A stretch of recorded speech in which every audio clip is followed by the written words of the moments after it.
Miss হবে না আপনার পছন্দের টিভি শো। দেখুন জি5 অ্যাপে একদম ফ্রি। আমরা নিজেরা ওদের ফোনে কথা বলতে শুনেছি। এই বল তুই। সর্বনাশ, এরা তো জেনে গেছে আমি ফোনে কথা বলছিলাম। কিছু শুনেও ফেলেছে নাকি? আমার কিন্তু ব্যাপারটা ঠিক লাগছে না। এরা মনে হচ্ছে এখানকার খবর বাইরে কাউকে দিচ্ছে। সর্দার, পুলিশের লোকও হতে পারে। এইসব কি বলছেন? আমি কিছুই করিনি। মা তো আছেন, মাকে জিজ্ঞেস একদম চুপ। আমার সঙ্গে গদ্দারি করে এখন মাকে সাক্ষী মানছিস? মায়ের কথায় আমি তোকে এখানে থাকতে দিলাম আর তুই আমার ক্ষতি করতে চাইছিস? এই মেয়েটাকে সার্চ কর।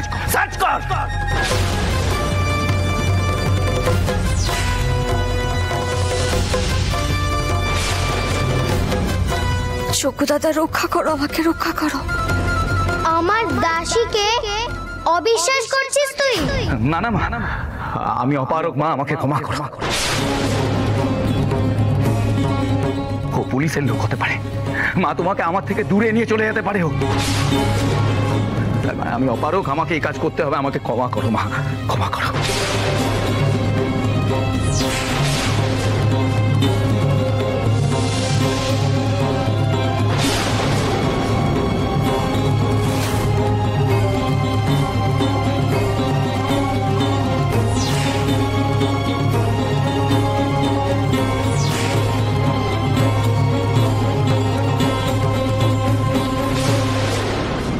আমি তো বললাম আমার কাছে কিছু নেই, শুধু শুধু সন্দেহ করলেন আমায়, বলুন। তোরা যে কি শুনিস আমি বুঝি না। সর্দার, ঘরের কোথাও তো থাকতেই পারে, খুঁজে দেখবো একবার। না, আর কোনো খোঁজাখুঁজি নয়।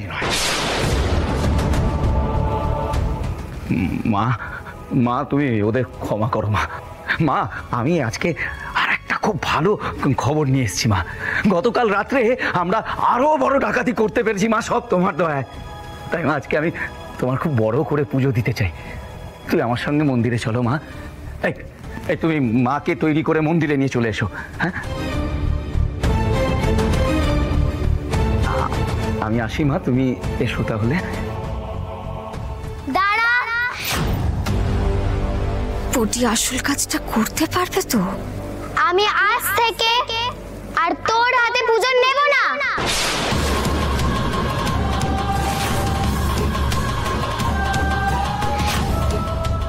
মা, কেন মা? কি হয়েছে মা?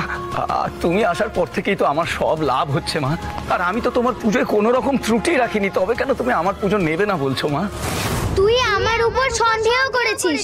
আমি তো বলেছিলাম ওই মেয়েটাকে আমার কাছে আশ্রয় দে। তুই ওই মেয়েটাকে আমার সেবাদাসী বানালি, আর তারপরে তুই নিজের লোকের কথা শুনে ওই মেয়েটাকে আবার অবিশ্বাস করছিস। আসলে তুই আমাকে মন থেকে ভক্তি করিস না, বিশ্বাসও করিস না আমাকে। তাই আমি তোর হাতে পুজো নেব না। সাব্বাস পুটি, সাব্বাস, একদম ঠিক দিকে করছিস। না না মা, আমার ভুল হয়ে গেছে, মা। আমি কথা দিচ্ছি আমি এদের কঠোর শাস্তি দেবো। কিন্তু মা, তুমি যদি আমার পুজো না নাও তাহলে তো আমার আবার কপাল পুড়বে। তোমার জন্যই তো আমার লাভ হচ্ছে মা। আচ্ছা ঠিক আছে, তুমি বলো মা, আমি কি করলে তুমি তুষ্ট হবে মা? তুমি বলো, আমি তাই করবো মা, বলো মা।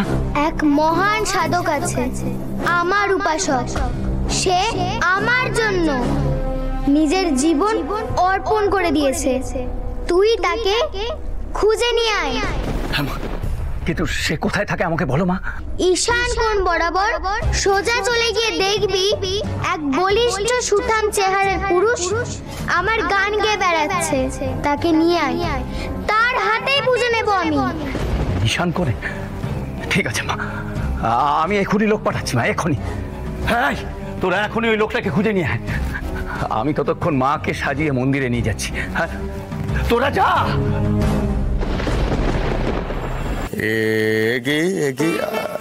জয় মা, আপনারা কারা? এইসব অস্ত্র নিয়ে কেন এসেছেন?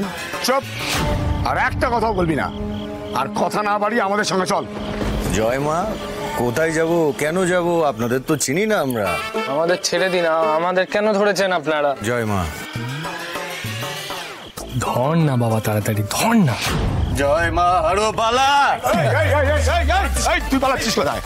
চল চল চল চল জয় মা। চল মা জয় চল মা, জয় মা। চল চল জয় মা, রক্ষা করো মা। বাবা যে কখন আসবে? ওরা পেয়েছে তো সৃজনকে, ঠিক সময় মতো পৌঁছবে তো সৃজন। কি যে হচ্ছে কিচ্ছু বুঝতে পারছি না। মা কি না কি বললো, আর সর্দার অমনি পাঠিয়ে দিল তাকে খুঁজতে। এভাবে যে কতক্ষণ পুজোর জোগাড় করে বসে থাকতে হবে কে জানে। চল কি হচ্ছে? জয় মা ছেড়ে দিন, জয় মা ছেড়ে দিন। চুপচাপ এখানে দাঁড়া। অনুযায়ী গিয়ে এই দুজনকে পেলাম। জয় মা আমাদের কেন ধরে এনেছেন? আমাদের ছেড়ে দিন না আমাদের। সত্যি ঈশান কোণ বরাবর গিয়ে এদের পেয়েছিস? মা তোমার কথা হুবহু মিলে যাচ্ছে মা। মা সত্যি তুমি অন্তর্যামী।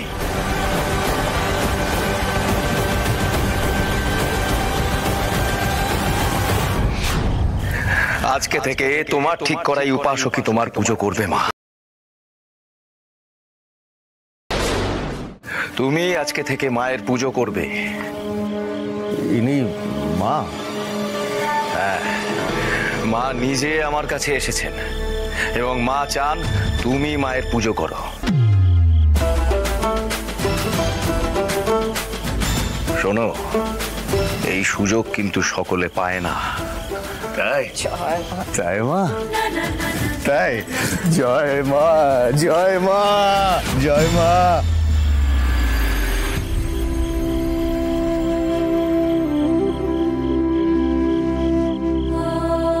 এক্ষুনি তোমাকে জড়িয়ে ধরে আদর করতে ইচ্ছে করছে বাবা, কিন্তু এখন তো আমাকে এখানেই বসে থাকতে হবে। কতদিন পর তোকে দেখছি মা, মনটা ভরে যাচ্ছে।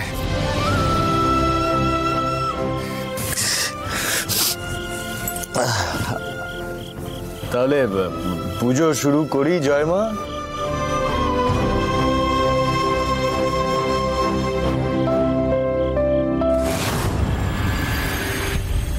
হারু, হারু সব প্রস্তুত কর, পুজোর আয়োজন কর হারু। জয় মা।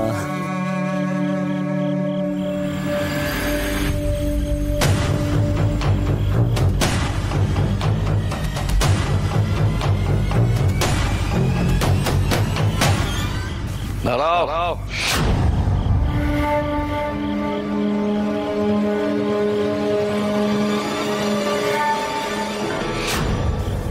ওকে।